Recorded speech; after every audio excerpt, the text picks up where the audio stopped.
अल्लाहुम्मा सल्लि अला मुहम्मदिन व आलि बिल्लाहि मिनश्शैतानिर रजीम बिस्मिल्लाहिर्रहमानिर रहीम अल्हम्दुलिल्लाहि रब्बिल आलमीन अस्सलातु वस्सलामु अला मुहम्मदिन व आलिहि अत्तय्यिबीन अत्ताहिरीन।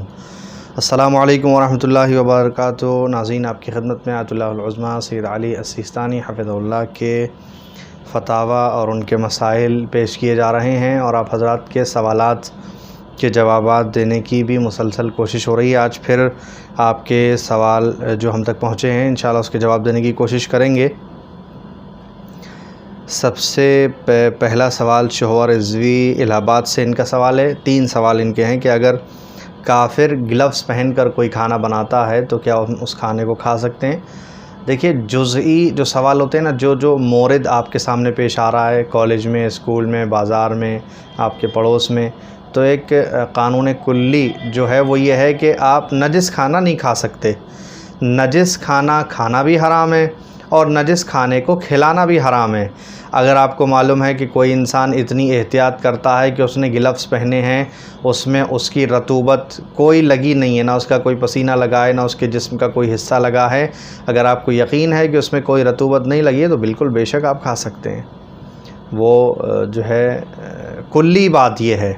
ग्लव्स पहने हैं या कोई भी और ऐसी अगर चीज़ इस्तेमाल की है, ज़ाहिरन ग्लव्स एक अच्छा तरीक़ा है अगर आपको यकीन होता है। लेकिन हाँ, ग्लव्स पता चला उसने वही बर्तन, पहले ग्लव्स पहन के बर्तन तो कोई नहीं धोएगा, वही बर्तन उसने धोए हैं, ठीक है, सब्ज़ियाँ काटी हैं या जो है जो डिश तैयार की है उसके लवाज़िमात, उसकी ज़रूरी चीज़ों को उसने मुहैया किया, उसने तैयार किया। अब खाना बनाते हुए वो ग्लव्स पहने हुए है तो अब जाहिर सी बात है अगर कोई इंसान के जिसके हाथ का खाना हमारे लिए ममनू है, हम नहीं खा सकते, उसने ये सारी चीज़ों को तैयार किया है तो और खाना बनाते हुए उसने ग्लव्स पहन लिए हैं तो कैसे जायज़ हो सकता है, आपको पता होना चाहिए। लेकिन हाँ, अगर तमाम चीज़ों में इस तरह एहतियात है कि मशीन से ही सारा काम हो रहा है, इंसान हाथ लगा ही नहीं रहा है, मशीन वॉश की जा रही है, तो भी इस तरह के पाइप की जिसका लिंक एक बड़े टैंक या एक जो है वो मोटर के डायरेक्ट पानी से है, तो इस तरह वॉश होती है और हाथ कहीं लगता ही नहीं, निजासत का कोई सवाल नहीं है।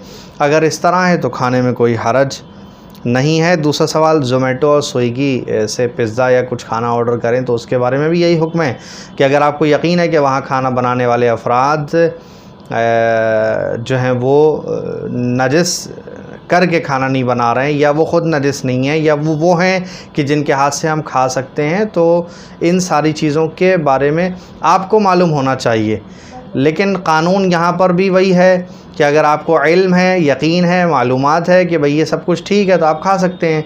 लेकिन अगर आपको यकीन और मालूम है कि भाई ये यहाँ पर बनाने वाला जो है वो काफिर है या यहाँ काम करने वाला ये सारी ज़रूरतों को फ़राहम करने वाला इंसान वो है कि जिसके हाथ का हम नहीं खा सकते, तो आपको एहतियात करना होगी। अब तीसरी शक यहाँ पर ये है कि अगर किसी ऐसे इंसान ने खाना बनाया या सफ़र करते हुए किसी ऐसे होटल में आप खाना खा रहे हैं, रेस्टोरेंट में खाना खा रहे हैं कि जहाँ पर आपको मालूम है कि ये कौन है, किसका होटल है, किसकी दुकान है, कहीं कोई तस्वीर नहीं लगी है, कुछ अलामत नहीं लगी है, कुछ पहचान नहीं हो पा रही है, ज़ुबान से देखने से कुछ नहीं पता चल रहा है, तो अब यहाँ तहक़ीक़ करना आपके लिए वाजिब नहीं है, आप खामोशी से खा लीजिए।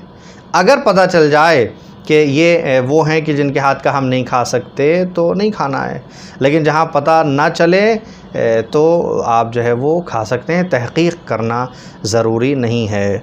ऐसे में एक एहतियात ये करना चाहिए कि अगर आपको यकीन और इल्म ना हो कि ये मुसलमान है और ये यकीन ना हो कि भाई ये हलाल है, शक हो या मालूम नहीं है, तो ऐसी सूरत में आप कोशिश करें कि नॉन वेज से परहेज़ करें, सब्ज़ी या दाल इस तरह की चीज़ें खाएं, इसलिए कि गोश्त के सिलसिले में ज़बीहे के जो अहकाम हैं वो थोड़े से सख्त हैं। जब तक यकीन ना हो जाए हलाल होने का तब तक आप नहीं खा सकते। अगर शक भी हो जाए तो नहीं खा सकते, किसी गोश्त के हलाल होने या हलाल ना होने के बारे में शक हो जाए तो उसे नहीं खा सकते। लेकिन ये कि दाल, सब्ज़ी वग़ैरह इस तरह की चीज़ें, इनके असरात, चूँकि गोश्त खाने के असरात बहुत तेज़ हैं, आप खाएंगे आपके जिस्म के अंदर असर करेगा, ज़ाहिर सी बात है वो ज़बीहा अगर गलत है तो वो सारी दिक्कतें आपके अंदर पेश आने लगेंगी। बहरहाल एहतियात सबसे ज़रूरी है, गोश्त न खाइए। और अगर ये पता चल जाए कि भाई ये किसी काफिर का ही है तो क्या वहाँ दाल सब्ज़ी खा सकते हैं, गोश्त ना खाएं? कल ये सवाल आ सकता है। तो तो नहीं, अगर पता चल जाए तो उसकी बात नहीं हो रही है, शक की बात हो रही है। अगर यकीनी सूरत में आपको इल्म हो जाए, मालूम हो जाए, आगाही हो जाए, तो वहाँ पर आप जो है वो न सिर्फ ये कि गोश्त नहीं खा सकते बल्कि कुछ भी नहीं खाना चाहिए, कुछ भी नहीं खा सकते हैं। इफ़त रिजवी दिल्ली से इनका सवाल है कि क्या हदिये पर खुम्स होगा, और अगर होगा तो क्या हर साल खुम्स निकालना पड़ेगा। देखिए, हदिये के ऊपर खुम्स, अगर किसी ने आपको हदिया दिया, पूरे साल आपने उसको इस्तेमाल नहीं किया, साल ख़त्म होने के बाद वो रखा रहा, तो हदिये पर जो है वो खुम्स देना पड़ेगा। आपने इस्तेमाल कर लिया तो आपको खुम्स नहीं देना पड़ेगा। और अगर खुम्स देना पड़ेगा तो किसी भी चीज़ पर, हदिये पर हो या आपकी कमाई से किसी ख़रीदी हुई चीज़ पर खुम्स हो, सिर्फ़ एक ही बार खुम्स होता है, बार बार उसी चीज़ पर हर साल खुम्स हो ऐसा नहीं है, सिर्फ़ एक बार आपको खुम्स अदा करना होगा। इंशाल्लाह बाकी सवाल दूसरे प्रोग्राम में आपकी खिदमत में पेश किए जाएंगे। अस्सलामु अलैकुम व रहमतुल्लाहि व बरकातहू।